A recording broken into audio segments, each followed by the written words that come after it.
एकेकाळी बोधिसत्व उंदीराच्या कुलात जन्मला होता. वयात आल्यावर पुष्कळ उंदीरांचा राजा होऊन तो अरण्यात एका गुहेत राहत असे. त्या अरण्यात एके दिवशी गवताला आग लागून ती जिकडे तिकडे पसरली. त्यात एक कोल्हा सापडला. पळाव्यास दुसरी वाट न सापडल्यामुळे त्याने एका झाडाच्या बुंध्याचा आश्रय घेतला. बुंध्याला डोके टेकून तो तेथे मृतप्राय पडून राहिला. जवळपास गवत नसल्यामुळे तो भाजून मेला नाही, परंतु त्या अग्नीच्या ज्वालांनी त्याच्या अंगावरील सर्व केस जळून गेले. डोके बुंध्याला टेकले असल्यामुळे त्यावर मात्र शेंडीसारखे वर्तुळाकार केस राहिले. एके दिवशी पाणी पिण्यास गेला असता आपली पडछाया पाहून त्याला मोठा चमत्कार वाटला. धार्मिक ब्राह्मण सारखी डोक्यावर तेवढी शेंडी आणि बाकी अंग गुळगुळी. तो आपल्याशीच म्हणाला, शहाणा मनुष्य विपत्तीचा देखील फायदा करून घेतो.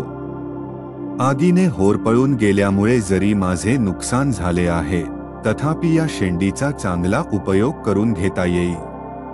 आमच्या बोधिसत्वाचे निवासस्थान त्याला माहीत होते, परंतु त्याच्या गुहेतील शतमुखी बिळात त्याचा शिरकाव होणे केवळ अशक्य होते. पण ते लठ्ठ उंदीर या कड्यावरून त्या कड्यावर उड्या मारीत असताना पाहून त्याला वारंवार पाणी सुटत असे.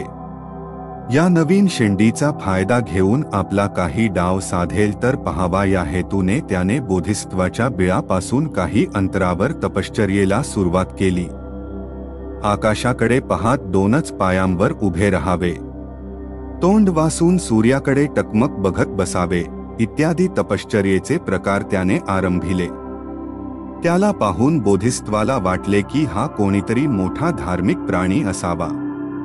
तो कोल्ह्याजवळ जाऊन त्याला म्हणाला, बाबा रे, हे तू काय चालविले आहेस? कोल्हा म्हणाला, आयुष्याचे दिवस प्राण्याच्या हिंसेत आणि दुसऱ्या अनेक पापकृत्यात गेल्यामुळे मला दृढतर पश्चाताप झाला आहे आणि त्या कृत्यांचा परिमार्जनासाठी घोर तपश्चर्या करण्याचा माझा निश्चय झाला आहे.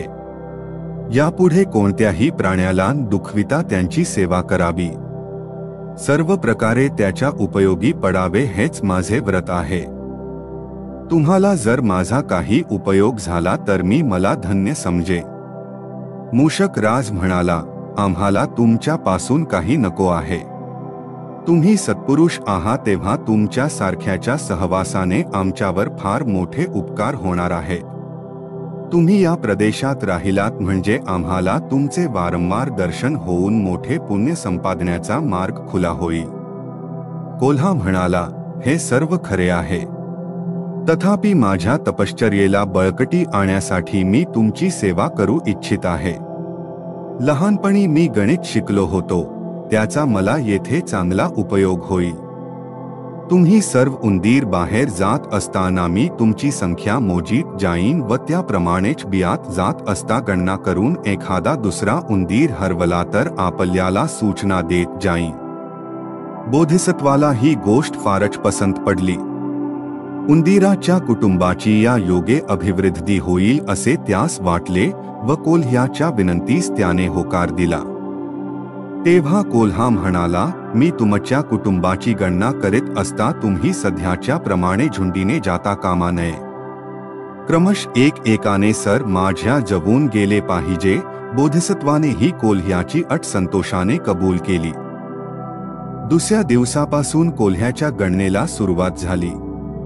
सगळे उंदीर कोल्हा जवळून गेल्यावर शेवटच्या उंदरावर झडप घालून त्याला तो तेथेच दडपून टाकीत असे व आपल्या पोटाखाली झाकून ठेवून इतर दूर गेले म्हणजे मग त्याचा फळाहार करीत असे.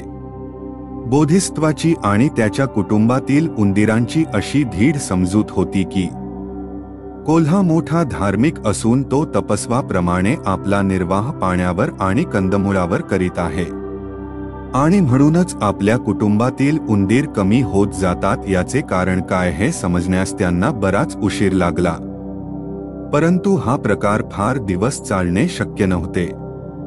दिवसेंदिवस कुटुंब क्षीण होत चालला. हे उंदीर गेले कोठे बरे हे बोधिसत्वाला समजेना.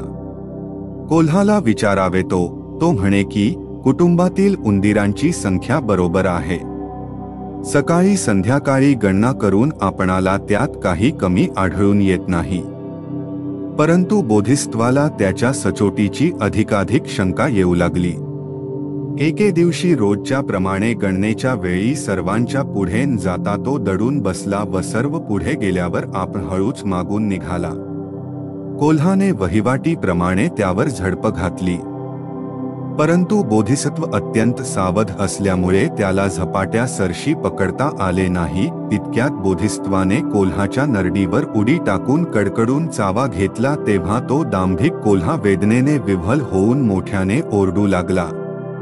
ते पाहून बोधिसत्व त्याला म्हणाला, हे दुष्ट कोल्ह्या, धर्माच्या पांघरुणाखाली तू आमचे गळे कापीत होतास. लोकांना विश्वास दाखवून त्यांचा घात करणे याला धर्म म्हणत नाही, याला तर विश्वासघातच म्हणावे. ही तुझी शेंडी धर्मज्ञान संपादण्यासाठी नसून पोटाची खळी भरण्यासाठी आहे. या तुझ्या कर्माचे आता प्रायश्चित्त भोग. कोल्हा तरफडत खाली पडला असता बोधिसत्वाच्या कुटुंबातील उंदरांनी त्याला तेथेच ठार केले.